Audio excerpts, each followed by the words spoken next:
and welcome to Women's World, the only TV show where women's issues are put first every time. If it's in the news and it matters to you, then we're bound to be talking about it here. My name is Yvonne Ridley. And my name is Nabila Zahir. In this latest edition of Women's World, we have an exclusive message just for you from one of the most famous daughters of the Arab Revolution. And that's not all. We put the focus on the role played by Arab women across the Arab world and ask why they were more visible in some uprisings but not in others. Before we launch ourselves into today's subject, here's a report from Nina Arif, who talks to two well-known women in the UK to get their take. The world is changing, and nowhere has this been more apparent than in the countries which paid host to the Arab Spring. But what will the changes we've witnessed mean for the women in these countries? I spoke to Shami Chakrabarti and Dr. Nazreen Nawaz to find out. Shami Chakrabarti, what role are women playing in the Arab Spring? Women have a very important part to play. Certainly in Egypt, where Liberty has a sister organisation, the Egyptian Initiative for Personal Rights, women are involved in that organisation and have been for some time. I think women have had a huge role and have made huge sacrifices in the Arab Spring. They've made huge contributions, and I think they've got an integral part to play in terms of shaping the future of those lands. Whether we're talking about individuals such as Asma Mahfouz in Egypt, the young girl who people say sparked the revolution on the 25th of January, or women such as Tawakkul Karman in Yemen. Are you disappointed by the lack of female representation in Egypt, Tunisia and Libya?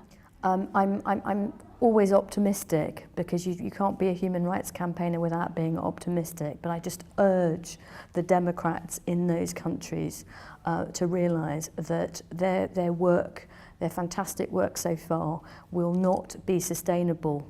It will not stand the test of time. It will not be the moment that it should be if they don't empower more women. Look, I think this is a historical time for change, a historical momentous opportunity for change.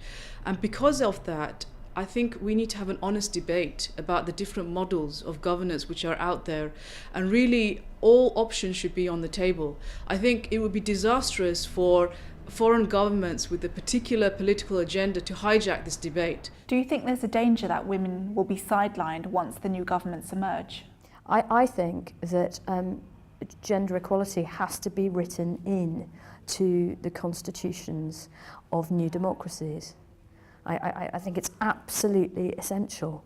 The worst possible scenario would be for the sacrifices of women who have lost their lives, who have lost the lives of their children and their families, to be betrayed. And it would be betrayed by actually calling for a system where nothing changes. And they will not be democracies, and they will not be built upon the rock of the rule of law and fundamental rights and freedoms if equality for men and women, equal treatment under the law, equal rights to participate in elections, in the democratic process. If that is not written into the new constitutions of these societies, I think there will be trouble later on.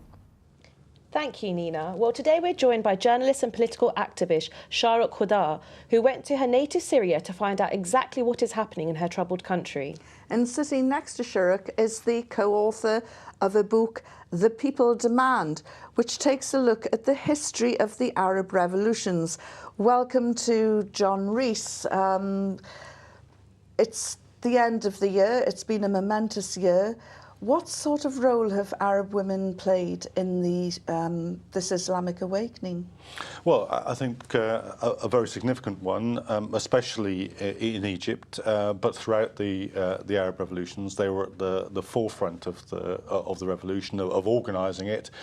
They were part of the kind of internal cadre of the organisation. We often hear that the Arab revolutions were spontaneous events, and in the sense that millions of people who not previously been involved in politics joined in. That was true, but it was also true that there were serious levels of organisation which preceded the revolution, in the Egyptian case really for 10 years of organising, and women were at the heart of that, as well as being among the most prominent participants in the fighting and the organising that went on during the revolution as well. But that was true of many oppressed groups. It's true in Egypt of Coptic Christians, who are also an oppressed group. It's true of the poor generally, who of course have been excluded from political life lives. So every revolution is a kind of festival of the oppressed. So you would expect women and other oppressed groups to be playing a prominent role. I mean, each revolution has been different, but women have been much more visible in Bahrain, in Yemen, than, say, in Syria. We haven't seen very many women on the streets in Syria. Why is that? Well, I think in both the Syrian case and the Libyan case, when the revolution becomes militarised, when it takes the form of a civil war or approaching a civil war, that excludes very large sections of the population, including many women who would otherwise play a role. It's not the ideal development. I think actually in time, if the fighting goes on, you will find that women also then begin to play a role. This has happened historically. If we think about the Spanish Revolution, which did also militarise into a civil war, eventually the women's militias and organisers also came to the fore, even under those conditions. But I think initially it makes it more difficult. Sharik, you've just returned from Syria. What sort of dangers do women face in such a scenario? I came back in September, a couple of months ago, and basically what I got the sense over there was that there was a complete sectarian divide, whereas before it was completely normal to go out and wear what you want and no one would say anything. You could go out at 3 a.m. and no one would really talk to you. This time it was, you have to stay at home, you can't wear this because people will look at you, you can't get into certain taxis because it might be dangerous, so it was completely restrictive. Now, before you went out to Syria, you were very much supporting what was being portrayed as a popular uprising in the Western media. Yeah. What happened when you got there? Well, when I got there, I realised that the media had completely fabricated a lot of the events that were happening. For example, they would say 1 million people would be protesting in Hama.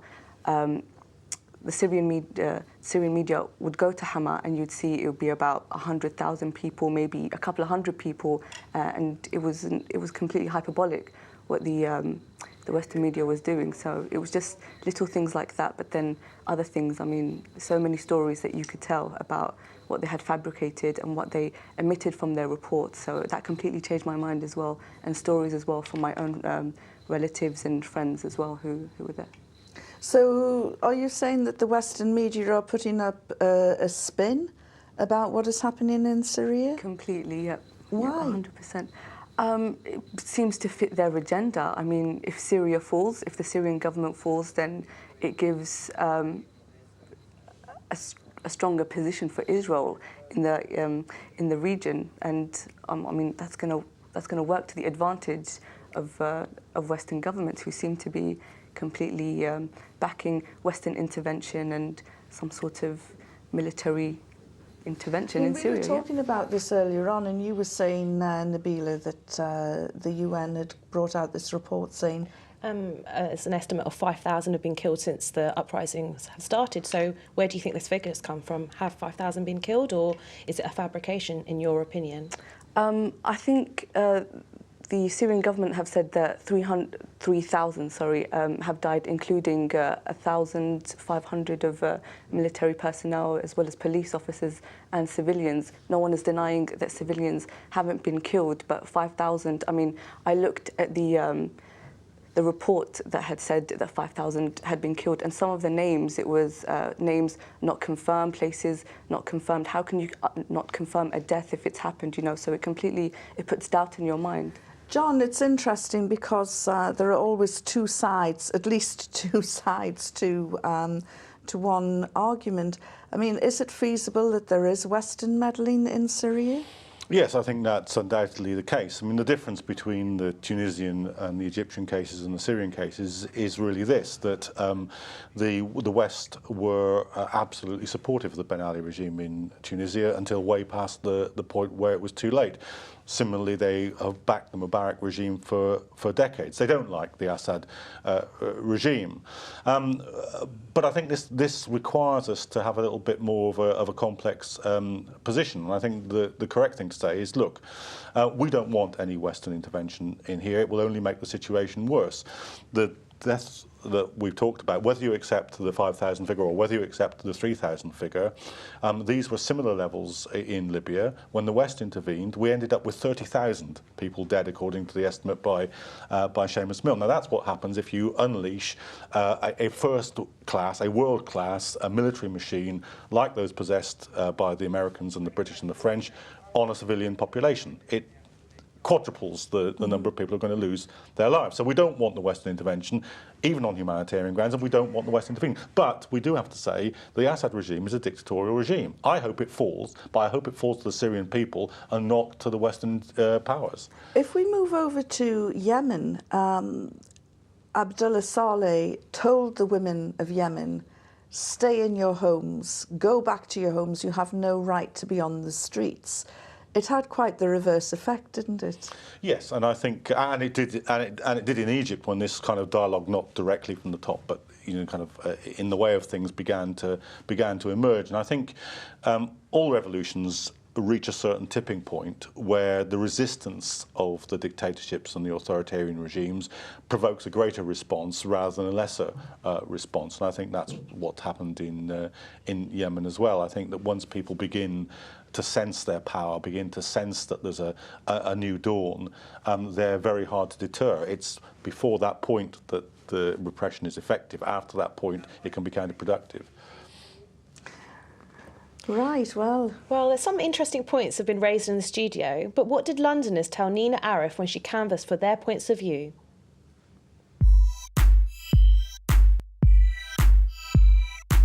In the Arab Spring, what involvement do you think women have had?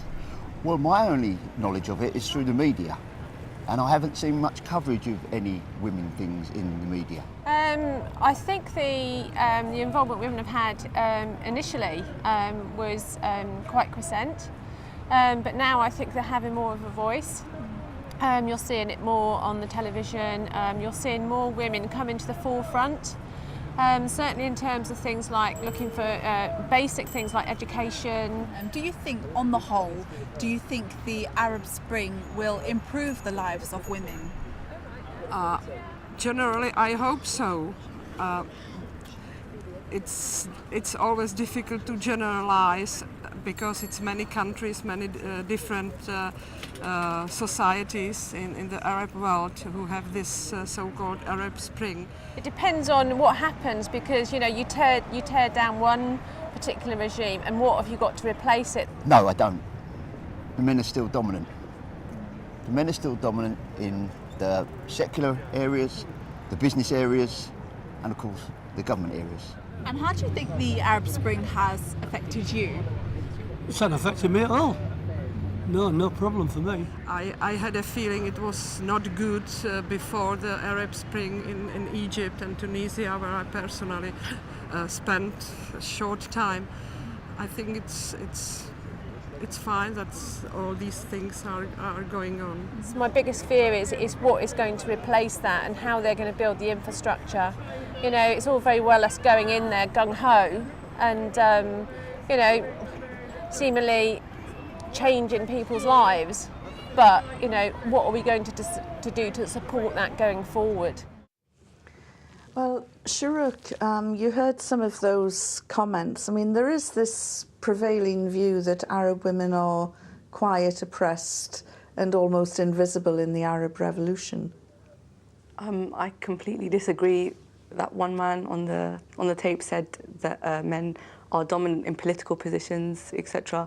But in Syria, in the 70s, you had the first woman minister in Najah al-Attar. She's now currently the second vice president and the first woman vice president in the region. What other country has that, to be honest, in the Arab world? You've also got dominant writers and politicians. Buthayna Shaban, as well, is an example who has now been sanctioned by the West. And actors as well who are politically active, especially Tulay Haroun, who went to Cairo as well, who was actually beaten up by a group of opposition men for being pro-regime. And what about women's role in Syria, in the revolution there? Because we're not seeing them on TV.